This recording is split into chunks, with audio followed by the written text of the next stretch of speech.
আল্লাহ পাকের হুকুম হয়েছে আমি হিজরত করব, তবে হিজরত করার আগে আপনাকে এখানে আসেন, কিছু কথা রয়েছে। কি কথা রয়েছে? আর রাসূলুল্লাহ, আল্লাহ নবী বললেন, আলী রে, কিছু মানুষ আমার কাছে কিছু আমানত রেখেছে। আমানত বোঝেন? বলবেন তো? আমানত বোঝেন? জিম্মা রাখা। দামি দামি সম্পদ যখন আমরা ব্যাংকে রাখি, লকারে রাখি, তখন তো ব্যাংক লকার সিস্টেম ছিল না বিশ্বাসযোগ্য মানুষের কাছে। আর এখন যদি কেউ কারো কাছে বেশি নয় 10,000 টাকা রেখে যায়, বিশ্বাসযোগ্য লোক পাওয়া যাবে?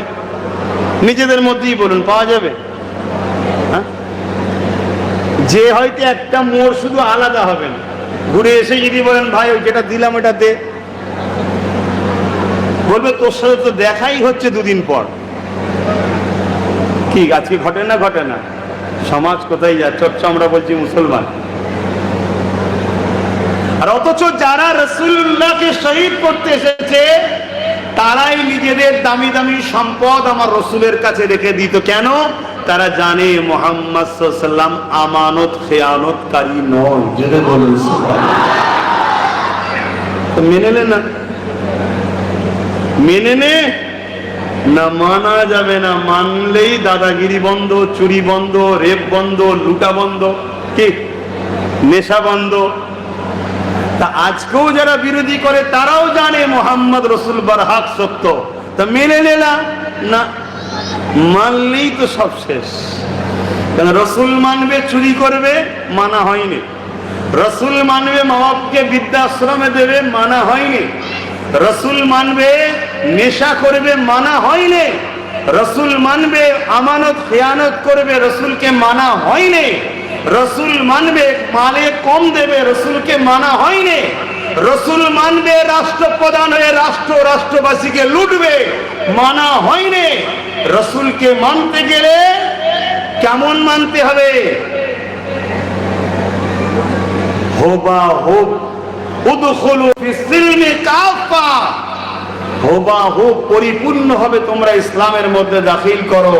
তাই তো আল্লাহ বলছেন, কুল ইন কুনতুম তুহিব্বুনাল্লাহ, जो शख्स कहते हैं मैं रब ताला को मोहब्बत प्यार करता हूँ, खुदा ने फरमाया है इन लोगों का दावा सच है, तो इन लोगों को फरमाइए हबीब आप फरमाइए फत्तबिउनी, पहले आपको इत्तिबा करना होगा, आपका गुलामी करना होगा। जोरे बोलुन सुभान अल्लाह। तो केमन भाবে इत्तिबा করতে হবে? পুরো হুবহু নকশা কদমে। এটা বুঝাবার জন্য ছোট্ট একটা কথা আপনাদেরকে বলি। হযরতে ফারুক আযম রাদিয়াল্লাহু তাআলা আনহু, জিনার আলোচনা করলে আজকে পৃথিবীর অনেক জালিমরা ভয় করে, তাই ওই আলোচনাও করতে দিতে চাই না। হযরতে ফারুক আযম রাদিয়াল্লাহু তাআলা আনহু তিনি একদিন সফরে যাচ্ছে সাথী ভাইদের ঘরে নিয়ে। একটা ফাঁকা জায়গাতে হুজুর ঘোড়া থেকে মাথাটা বসেছিলেন, ঘোড়ার উপরে মাথাটাকে হেঁট করলেন। সফরের কাজ মিটিয়ে যখন সাথীদের সাথে আবার আসছে, ওই জায়গাতে আবার মাথাকে হেঁট করলেন। সাথী ভাইরা জিজ্ঞেস করছে, ভাই যাবার সময় মাথা হেঁট করলেন, কৌতূহল হয়েছিল কিন্তু প্রশ্ন করিনি, আসার সময় আবার সেম জায়গায় মাথা হেঁট করলেন, কারণ কি? তখন হযরতে উমর ফারুক রাদিয়াল্লাহু তাআলা আনহু বললেন, একদিন রাসূলুল্লাহর সাথে যাচ্ছিলাম, নবী আমার এই জায়গাতে মাথা হেঁট করেছিল। জোরে বলুন সুবহানাল্লাহ। সাহাবা ভাইরা বলছেন, যদি একটু খুলে বলেন। আল্লাহ নবী সাহাবী হযরত উমর ফারুক বলছে, সেদিন যখন এটা দিয়ে যাচ্ছিলাম, এখানে একটা গাছ ছিল, গাছের ডাল ছিল, গাছের ডাল ছিল। রসুল হলেন মডেল, আবার বলছি রসুল হলেন মডেল। অবশ্যই গাছ আমার রসুলকে চেনে, ডাল উঠে যাবে, কিন্তু রসুল পাক সাল্লাল্লাহু আলাইহি ওয়াসাল্লাম যদি মাথা হ্যাট না করে, সাহাবারা শিখবেন এখানে শিক্ষার একটা রহস্য আছে। এই ডালটা যাতে না লেগে যায় আমাদের ঘরে, এই নবী আমাদের ঘরে শিক্ষার জন্য মাথা হ্যাট করেছিলেন, আমরাও মাথা হ্যাট করেছি। সাহাবা ভাইয়েরা বলছেন, সেদিন তো গাছ ছিল, ডাল ছিল, কারণ এখন গাছও নেই, ডাল নাই, করছেন কেন? হযরত উমর ফারুক বললেন, জানতে চেয়েছেন, বিস্তারিত বললাম। সেদিন আমি গাছও দেখিনি, ডালও দেখিনি। দেখা বলতে এই চোখের কথা বলছি না, দেখেও বলা হয় অনুসরণ করছি না। একটা কথা আছে না, ওসব দেখেছি কিন্তু ওটা আমার লক্ষ্য নয়। আমি লক্ষ্য করেছি আমার রসুল হ্যাট হয়েছে, আমিও হ্যাট হয়েছি, আজকেও সেই জন্যই হলাম। জোরে বলুন সুবহানাল্লাহ। একে বলা হয় মানা, নবীকে মানা। এই জন্য অনেকে রসুল সত্য জানে তাও মানতে চায় না, এই কারণে। যাক, আমি যে বিষয় বলছিলাম, আল্লাহ নবী কত কষ্ট করেছে দিন ইসলামের জন্য। এ না জওয়ান তুমি না বাপেরা, ইসলাম আমাদের কাছে নবী আমার ছেড়ে দিয়ে গেছে, এটাকে রক্ষা করা তোমার আমার দায়িত্ব। কে কোথায় ইসলামের বিরুদ্ধে বললো তার বিরুদ্ধে লড়াই করব, আন্দোলন করব, এটা যেমন দায়িত্ব রয়েছে, তার থেকে আগের দায়িত্ব হলো নিজেকে ইসলামের রঙে রঙিন করুন। তুমি আমি সবাই যদি ইসলামের আদর্শ মেনে চলি, আমার বিশ্বাস যারা ইসলামের বিরোধী করছে, যারা মসজিদের বিরোধী করে, যারা মাদ্রাসার বিরোধী করে, যারা বিভিন্ন সময় মসজিদের সামনে যে ঘুরঘুরি করে, আমার বিশ্বাস তুমি আমি যদি ইসলামের আদর্শে আদর্শিত হই, রাসূলুল্লাহ সুন্নাহয় জীবন করি, দলে দলে দলে দলে তারা ইমানের নূরের কলেমা পড়ে আমাদেরই ভাই হয়ে যাবে। আরো জোরে বলুন সুবহান। কি হবে না হবে না? আমরা তো নামে তালপুকুর ঘটি ডোবে না, নামে মুসলমান, এজন্যই তো সমস্যা। আল্লাহ নবী নবীর আদর্শ জীবন করুন। আল্লাহ নবীকে এমন সময় জালিমরা এক লড়াইয়ের ময়দানে আল্লাহ নবীর বিরুদ্ধে লড়াই করতে এসেছে, এমন সময় দেখা যায় যেদিকে কুয়াগুলো রয়েছে এইদিকে আমার রাসূলুল্লাহ রয়েছে। তাই জালিমদের দিকে পানি না থাকার দরুন, মরুভূমির এলাকা, প্রচন্ড পিপাসিত এলাকা, পানির জন্য তারা কষ্ট পেতে লেগেছে। তারা দুজনকে আমার রাসূলুল্লাহ দরবারে পাঠাচ্ছে, আমার রাসূলুল্লাহ তাবুর কাছে পাঠাতে লেগেছে। যাও মুহাম্মদ রাসূলকে যে বলো আমরা বিরোধী পক্ষ থেকে লোক এসেছি, বিরোধী পক্ষের নায়েবরা, পৃথিবী পক্ষের লিডারেরা আমাদেরকে পাঠিয়েছে পানির জন্য, আমাদের বড় কষ্ট হচ্ছে, আমাদেরকে পানি দেন। ওই দুজন বলতে লেগেছে আমাদের সর্দারেরা, মুহাম্মদ রাসূল যদি জেনে যায় আমাদের কাছে পানি নাই, তারা তো আমাদেরকে পানি দেওয়া ছেড়ে দিয়ে তারা কুয়াকে পাহারা দিতে লাগবে, যাতে করে পিপাসাতে আমরা আরো কমজোর হয়ে যায়। তখন ওই জালিম সর্দারেরা বলেছিল না না না, 40 বছর ধরে মুহাম্মদ রাসূলকে দেখতেছি কোনো দিনের জন্য মানুষের কষ্ট থেকে সহ্য করতে পারে না। আমাদের তাজরবা, আমাদের অভিজ্ঞতা বলছে তোমরা যদি মুহাম্মদ রাসূলের কাছে যে পানি চাও, হ্যাঁ যতই জানের দুশমন হই না কেন, মুহাম্মদ রাসূল শোনার সাথে সাথে পানি দিয়ে দেবে। আরো জোরে বলুন সুবহান।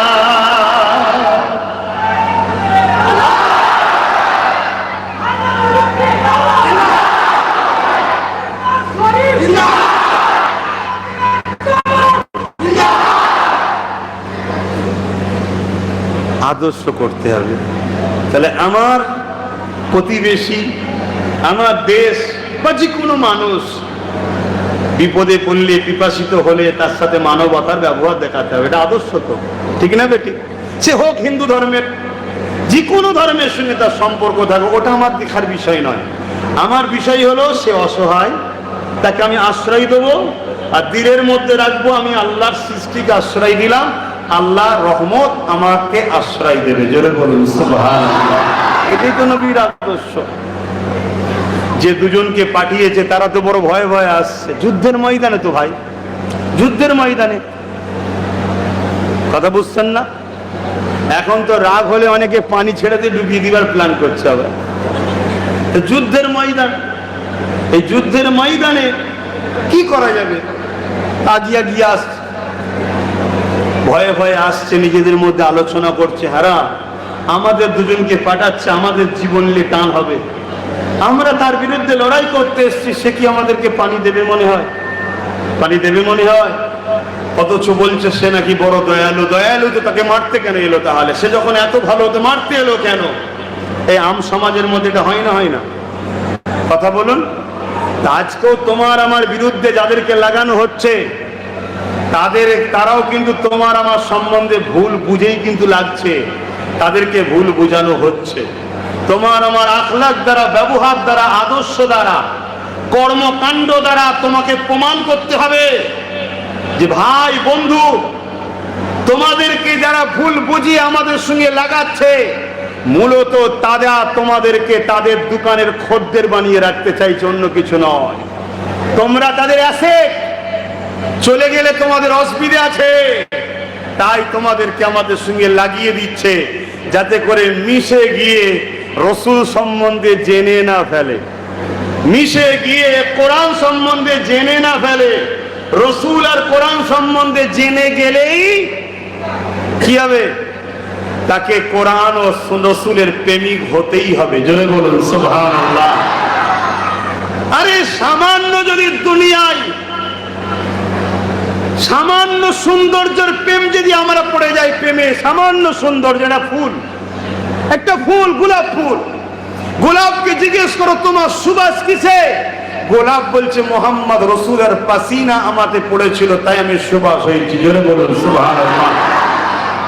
সামান্য একটা খুশবুকে যদি আমরা এত ভালোবাসি, তাহলে কোরআন ও রসুলকে যদি তুমি একবার চাখতে পারো, টেস্ট করতে পারো, জানতে পারো, তাহলে প্রেমে পড়বে না? পড়বে না। তাই কোনোভাবে আমরা যেন এক না হয়ে যায়, এর জন্য বীজখানে লাগিয়ে দাও, ঝগড়া লাগিয়ে দাও। তাই কোনোভাবে আমাদেরকে ঝগড়া করলে হবে না, আমাদেরকে বড় হেকমতের সঙ্গে কাজ করতে হবে। কিছু বুঝতে পারছেন? হেকমতের সঙ্গে কাজ করতে হবে। যদি কাজ করেন, ইনশাআল্লাহ আগামী দিন সবটাই আমাদের ছিল, আমাদের ফিরে আসবে। জোরে বলুন সুবহানাল্লাহ, আরো জোরে বলুন সুবহানাল্লাহ। তখন আপনার মাহফিল করতে গিয়ে কারো কাছে যে বলতে হবে না দাদা, বলতে হবে না। তখন আপনার কোনো কথা বলতে গিয়ে আওয়াজ জোরে হচ্ছে না হালকা হচ্ছে ভাবতে লাগবে না। তখন আপনার মনে হবে না আমি বাংলায় আছি না উত্তরপ্রদেশে আছি, এসব তখন টেনশন থাকবে না। কথা মাথায় ঢুকছে না? ঢোকে নেই কেন? সব জায়গায় ইনসাফ করনে ওয়ালারা থাকবে, সব জায়গায় ইনসানিয়াতের চর্চা হবে, আর তখন সমস্যা থাকবে না। এর জন্য সব থেকে বড় দায়িত্ব ভূমিকা যুবকদের নিতে হবে। কি? নিজেকে রসুলের আদর্শে, কোরআনের আদর্শে, কোরআনের দেখানো রাস্তাতে নিজেকে প্রথম পরিচালিত করতে হবে। এটা প্রথম কাজ, আমরা করতে পারিনি। আজকে সমস্যা, আপনাকে কেউ কাজ দিল, সে অন্য সম্প্রদায়ের মানুষ, আপনি সামান্য লসের কথা ভেবে কোনোভাবে প্যাকিং করে আর করে ঘষে মেজে তাকে দিয়ে দিলেন। তার মধ্যে মনে হচ্ছে মুসলমান এত চিটিংবাজ, তোমার একটার জন্য পুরো মুসলমানকে সন্দেহ করতে শুরু করলো। কিন্তু তোমার তো বলা উচিত ছিল দাদা এই কাজটা একটু ডিস্টার্ব হয়ে গেছে, চালিয়ে লিয়া যাবে না, আমাকে আর একবার সুযোগ দেবেন, আমি করে দেবো। হয়তো তোমার একটা বড় অর্ডার লস হতো, কিন্তু তোমার এই কর্মের জন্য সে 10 জায়গায় বলতো না মুসলমানদের মধ্যে ইনসানিয়াত আছে, ইনসাফ আছে, জানিস তোমার জন্য পুরো সবাইকে মানুষ শ্রদ্ধা করত। যাক, আল্লাহ আমাদেরকে হেদায়েত করেন, বুঝার ক্ষমতা দান করে। বোন আল্লাহুম্মা আমিন। আমি যে কথা বলছিলাম, দরুদ শরীফ আল্লাহুম্মা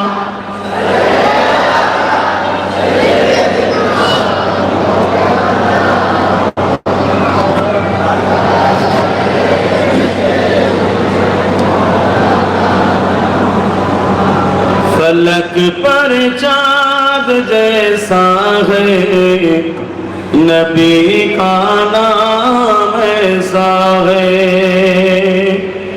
फलक पर चाँद जैसा है, नबी का नाम ऐसा है। दिलों से गम मिटाता है, मोहम्मद नाम ऐसा है। যখন খুব পেরেশানে পড়ে যাবে, কাজের সমস্যা হোক, পারিবারিক সমস্যা হোক, কোনো পেরেশানে জড়িয়ে যাবে, নিরিবিলিতে বেশি বেশি করে দরুদ পড়বে, তোমার পেরেশানকে আল্লাহ দূর করে দেবে। फलक पर चाँद जैसा है, नबी का नाम ऐसा है। दिलों से गम मिटाता है, मोहम्मद नाम ऐसा है। ये दिल जब मोहम्मद याद आता है, ये दिल जब गम का मारा हो, मोहम्मद याद आता है, जुदा जब कोई प्यारा हो, मोहम्मद याद आता है, जुदा जब कोई प्यारा हो, मोहम्मद याद आता है।